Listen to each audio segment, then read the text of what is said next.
ಗಣ್ಯರೇ, ಮುದ್ದು ಮಕ್ಕಳೇ,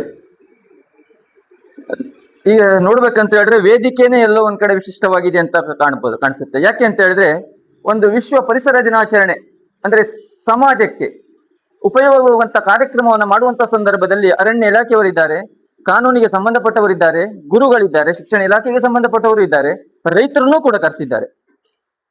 ನಾವು ಎಲ್ಲೋ ಒಂದ್ ಕಡೆ ಬೇರೆ ಒಂದು ಕಾರ್ಯಕ್ರಮವನ್ನು ನೋಡಿದಾಗ ಅದಕ್ಕೆ ಸಂಬಂಧಪಟ್ಟಂತ ವ್ಯಕ್ತಿಗಳೇ ಇರ್ತಾರೆ. ಇಲ್ಲಿ ಹಾಗಲ್ಲ, ಒಂದು ವಿಶಿಷ್ಟವಾದಂತಹ ಕಾರ್ಯಕ್ರಮ ಅಂತ ಹೇಳಲಿಕ್ಕೆ ಇಷ್ಟಪಡ್ತಾ ಇದ್ದೀನಿ. ಮಕ್ಕಳು ಇವತ್ತು ಹೊರಗಡೆ ನಾವು ಗಿಡವನ್ನ ನೆಟ್ಟು ಬಂದಿವಿ.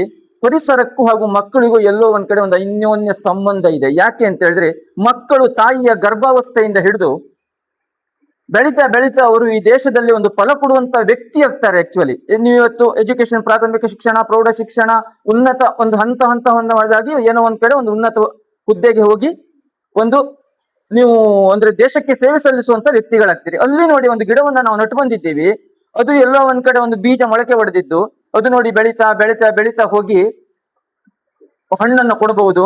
ಪ್ರಕೃತಿಗೆ ಏನೋ ಅದು ಅದಕ್ಕೆ ಆಗಿರ್ತಕ್ಕಂಥ ಒಂದು ಒಳ್ಳೆ ರೀತಿಯಲ್ಲಿ ಅದು ಪ್ರಕೃತಿಗೆ ತನ್ನ ಕೊಡುಗೆಯನ್ನು ಕೊಡ್ತಾ ಬರ್ತದೆ. ನೀವು ಕೂಡ ಹಾಗೆ ತಾಯಿಯ ಗರ್ಭದಿಂದ ಹೊರಬಂದಿದ್ದೀರಿ. ಇವತ್ತು ಒಳ್ಳೆ ರೀತಿಯಿಂದ ಒಂದು ಎಜುಕೇಶನ್ ಅನ್ನ ಮಾಡಿ ತಂದೆ ತಾಯಿ, ನಮ್ಮ ಯಾರು ಹೇಳಿದ್ರಿ ಇಲ್ಲಿ, ತಂದೆ ತಾಯಿ ದೇವರಿಗೆ ಸರಿ ಸಮಾನ ಅಂತ ಹೇಳಿ, ಎಲ್ಲಿಯೂ ಕೂಡ ತಂದೆ ತಾಯಿಯ ಮನಸ್ಸಿಗೆ ನೋವಾಗದ ರೀತಿಯಲ್ಲಿ ನೀವು ಯಾವುದೇ ಒಂದು ಕೆಲಸ ಮಾಡುವಾಗಲೂ ಕೂಡ ಒಂದು ಯೋಚನೆ ಮಾಡಬೇಕು. ಯಾಕೆ ಅಂತ ಹೇಳಿದ್ರೆ ನಾನು ಒಳ್ಳೆ ಕೆಲಸ ಮಾಡಿದಾಗ ಅದು ನನ್ನ ತಂದೆ ತಾಯಿಗೆ ನಾನು ಗೌರವವನ್ನ ತಂದು ಕೊಡ್ತಾ ಇದ್ದೀನಿ.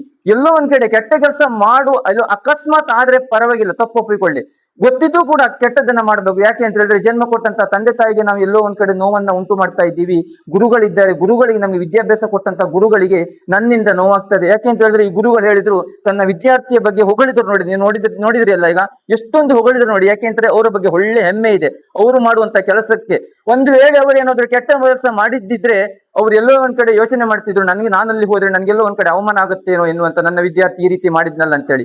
ಎಲ್ಲಿಯೂ ಕೂಡ ನೀವು ಕೂಡ ಈ ದೇಶದ ಒಂದು ಸತ್ಪ್ರಜೆಯಾಗಿ ಬಾಳಬೇಕು ಅಂತ ಹೇಳ್ತಾ ಇದ್ದೀನಿ. ಮತ್ತೊಂದು ಎರಡನೇದಾಗಿ ಕೃಷಿ. ನಮ್ಮ ದೇಶದಲ್ಲಿ ಎರಡು ಮಹಾನ್ ಶಕ್ತಿಗಳು ಯಾರು ಅಂತ ಹೇಳಿದ್ರೆ, ಒಂದು ರೈತರು, ಇನ್ನೊಬ್ರು ಯೋಧರು. ನಾವೆಲ್ಲರೂ ಇವತ್ತು ಇಲ್ಲಿ ಕೂತ್ಕೊಂಡು ಆರಾಮಾಗಿ ಇದ್ದೀವಿ ಅಂತ ಹೇಳಿದ್ರೆ ದೇಶದ ಗಡಿಯಲ್ಲಿ ಎಲ್ಲೋ ತನ್ನ ಕುಟುಂಬವನ್ನ ಬಿಟ್ಟು ನಮ್ಮನ್ನ ರಕ್ಷಣೆ ಮಾಡ್ತಿರುವಂತ, ತನ್ನ ಜೀವದ ಹಂಗನ್ನು ಬಿಟ್ಟಿದ್ದಾರೆ. ಯಾಕೆಂದ್ರೆ ನಮ್ಮನ್ನ ರಕ್ಷಣೆ ಮಾಡ್ತಾ ಇದ್ದಾರೆ. ಮತ್ತೊಂದು ಎರಡನೇದಾಗಿ ಕೃಷಿಕರು ನೋಡಿ, ಭೂಮಿ ತಾಯಿಯನ್ನ ಪೂಜಿಸಿ, ನಾನು ಊಟ ಮಾಡದೇ ಇದ್ರು ಪರವಾಗಿಲ್ಲ, ನೀವು ಅಮ್ಮನ ಹತ್ರ ಹೋಗಿ ಅಮ್ಮ ನನಗೆ 100 ರೂಪಾಯಿ ಕೊಡಿ ಅಂತ ಹೇಳಿದ ತಕ್ಷಣ ಅಮ್ಮ ನಿಮಗೆ ಬೈಬಹುದು. ಯಾಕೆ ಅಂತ ಹೇಳಿದ್ರೆ ನಿನಗೆ 100 ರೂಪಾಯಿ ಯಾಕೆ ಅಂತ ಹೇಳಿ, ಅದೇ ಅಮ್ಮ ನನಗೆ ಹಸಿವಾಗ್ತದೆ ಅಂತ ಹೇಳಿದ ತಕ್ಷಣ ಯಾವ ಅಮ್ಮನ ಕರುಳು ಕೂಡ ಮಿಡಿಯದೆ ಇರಲ್ಲ. ಅದಕ್ಕೆ ನಾನು ಹೇಳುವಂತದ್ದು, ಮಕ್ಕಳೇ, ಈ ದೇಶದಲ್ಲಿ ರೈತನಿಗೆ ಹಾಗೂ ಯೋಧರಿಗೆ ನಾವು ಮಹತ್ವವನ್ನು ಕೊಡ್ಲೇಬೇಕು, ಅವರನ್ನ ಗೌರವಿಸಲೇಬೇಕು. ಎರಡನೇದಾಗಿ ಈ ಭೂಮಿ ತಾಯಿ ಪ್ರಕೃತಿಯನ್ನ ನಾವು ಎಷ್ಟು ಗೌರವಿಸ್ತೇವೋ ಅಷ್ಟೇ ಕೂಡ ನಮ್ಮನ್ನ ಕಾಪಾಡ್ತದೆ. ಯಾಕೆ ಅಂತ ಹೇಳಿದ್ರೆ ನಾವಿವತ್ತು ಬದುಕಿದ್ದೀವಿ ಅಂತ ಹೇಳಿದ್ರೆ